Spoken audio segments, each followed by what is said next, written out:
everyone, welcome back to the channel. Today we're going to be drawing Captain Rex. You guys requested more drawing videos, so we're going to be doing those for the next week or two, maybe 3, and see what you guys think on that. But before we get to that, I don't have any more pages in my sketchbook, so we're going to go pick one up. The driving montage starts now.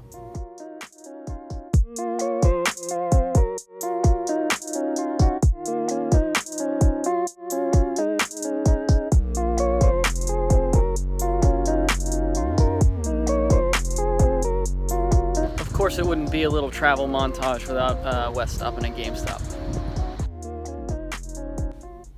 Okay, now onto the drawing. So just a reminder, you can pause this video at any time if you get behind or there's something that you need to work on. But we're going to start with the overall frame of the face. We're going to start with a horizontal line across and start working on those cheekbones. And then from there, go out to the bubbly parts of the helmet, as I like to call them. They're kind of bubbly looking. But it's where like the tubes would connect if they were, flying a ship or something like that. So we'll draw those and make sure to connect them in the middle and start extending that part out a little bit more so that we start getting more shape in the helmet, like the way it's supposed to look. And when you do the cheekbone part in here, make sure to have some layering to it. So as you can see underneath mine, it looks like it's sort of behind it, and that's kind of the look that you want to go for. From there, we'll just do the same thing that we did on the other side, adding that extension to the bubbly part, and then working on the side of the helmet where like the rangefinders and the macro binoculars would connect to the helmet. It's really important in this to draw lightly. Don't worry about messing up at this part because the overall drawing is going to look kind of rough until we get the outline down, and then once we get the outline down, we're going to go over and start making the lines more defined and looking better. So then move on to the dome of the helmet. You want to make it look like a head could actually fit under there, so make it look like more curved towards the sides and have it flatten out just a little bit on the top. That's how I prefer to do it. And then just make sure all those lines are looking good. Draw the little side pieces on the helmet, and then the overall little visor lip or something. Not a visor lip, I don't know what that's called, to be honest with you. And then now we're getting to the visor, and Rex's visor is a Phase 1 visor fused to a Phase 2 style helmet. So his is very unique in that way. So it's more of like a Boba Fett kind of, or Din Djarin line across the side, and then the clone mouthpiece, which we're about to draw in a second, right here. Yeah. So as that's being drawn in, you can kind of see the helmet start to take shape a little bit more. You can see Rex coming through a little bit, and so from here we're going to do the little parts where the tubes would actually plug into the bubbly part of the helmet. Make sure that they're a little bit more to the closer side of the mouthpiece, and then make the sides of the helmets a little bit thicker so that it looks like a head could actually fit in there, and then just do a rough outline of what the rangefinder would look like.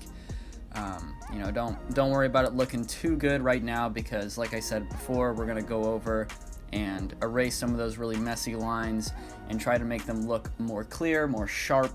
Because it also not only makes the drawing look better, it also helps fit the Clone Wars animation style too, with those sharp, defined lines like that.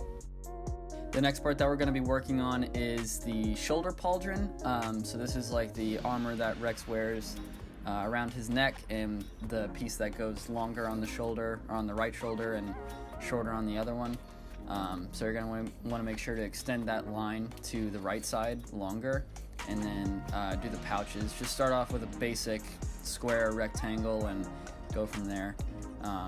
And then we'll finish up the outline of the pauldron, making that look a little bit more like a pauldron, I guess. And then from there we'll go ahead and start drawing in the shoulders and the rest of the body that lies underneath that pauldron.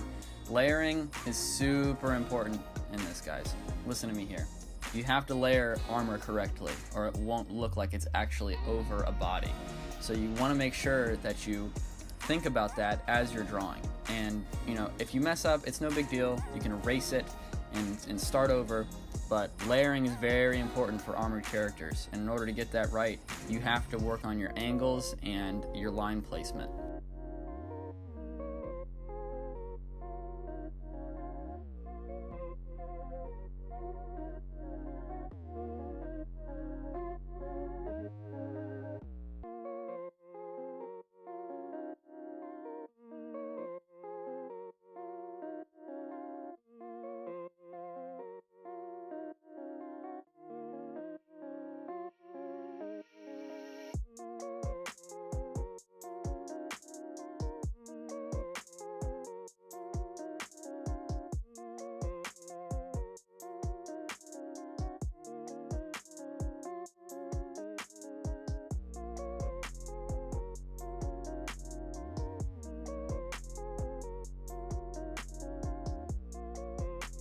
So now that we've finished up the left arm and the torso, we're going to work on adding in that right arm. This one, again with the layering, can't stress it enough, it has to look like it's underneath that pauldron, because if it looks like it's just there and not an actual part of the body, it will not look right. So, and you can see I'm adjusting things as I'm going. Like I just made the pauldron a little bit longer on that side so that it looks like the arm is actually underneath instead of just behind it, you know? So it's really important to focus on that kind of stuff, and it's also really not that big of a deal if you mess up. From here, we're gonna go and erase some of those really messy lines that we want to be more defined, especially like the visor, because the visor is the most important part of the helmet, and it's going to be that thing that really draws the eye, is the face, because the human eye is gonna look at the face first, right? That's just how it is. From there, you can go and add smaller details like the little teeth in the mouthpiece and just smaller little things that aren't really that important yet, but if you feel like you want to add them, you can. Again, more layering. You can see me layering with the little side pieces where the temple would be on the head, and that's really important to get right. You want to make sure that the helmet looks three-dimensional and not just a helmet on a piece of paper.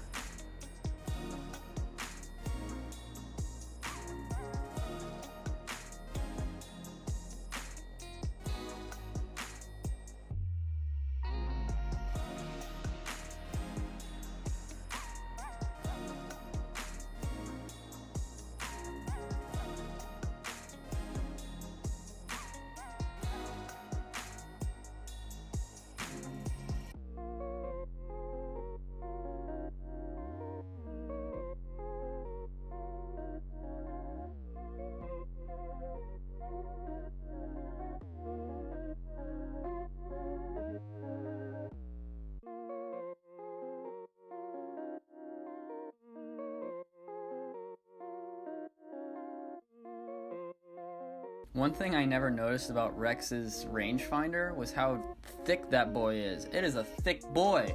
Like when I look at Boba's, it's very slender and flat. And when I was looking at reference images for this, which I definitely recommend using, little side note here, use reference images, especially if you're trying to capture the accuracy of whatever you're drawing. Super important. But look at how thick this rangefinder is. Like, Dave went over the top with it a little bit, in my opinion. It's just fat. It's a fat boy. And then we'll go through and add where the paint would be on the helmet, so right underneath the visor, and it'll continue down towards the middle of the face. I'm not going to worry about making this look too good yet. I just want a basic outline, because in the next video when we talk about coloring this and how I color my artwork, it's more important to go over that stuff with like the ink pens and stuff like that, because you're able to get varying thicknesses that make it look more like a solid object or just a thin coat of paint. So that's going to be more important in the follow-up to this video, so stay tuned for that.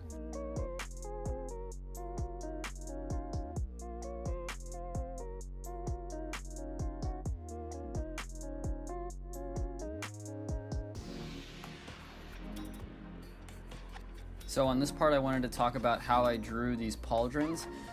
If you notice, Rex's armor, and really any clone armor, is super straight. It's very angular because it's very solid. It's plastoid, I believe. I think that's what it is. But with these leather pouches, you know, they're a sort of fabric, so you don't want it to look super sharp. So I added some small little bends and imperfections in the shaping of these just to make them look a little bit softer than the actual armor. And I recommend that you do that too, just because it'll add some diversity to the materials that are in this sketch, if you get what I'm saying.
And now that we have the overall like rough outline of the drawing completed, just go through and add a couple scratches and maybe some dents in the armor that you're going to want to ink over and make look more dirty once we get to the coloring phase. I'm adding some tallies because Rex has a couple tally marks on his helmet from all those clankers he's destroyed. And yeah, so just, you know, have fun with this part. This part really doesn't have to be 100% accurate unless that's what you're going for. But for me, I just kind of add them in whatever way, you know, it's not super important.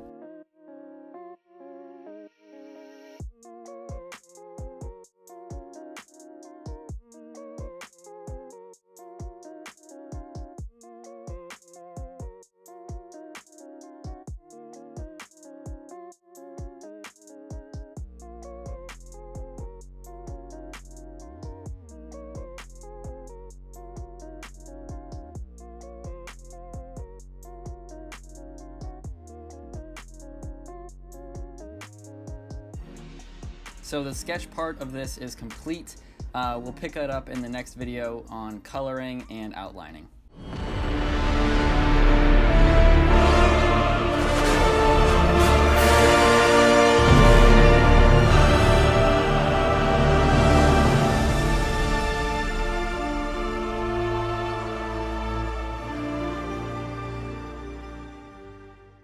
Alright, so the overall sketch is finished of Captain Rex. I'm going to do a separate video on how I go about coloring my drawings. because I figured you guys might want to see that and see the materials and utensils I use. I also wanted to show you that thing I got at GameStop earlier. It's nice.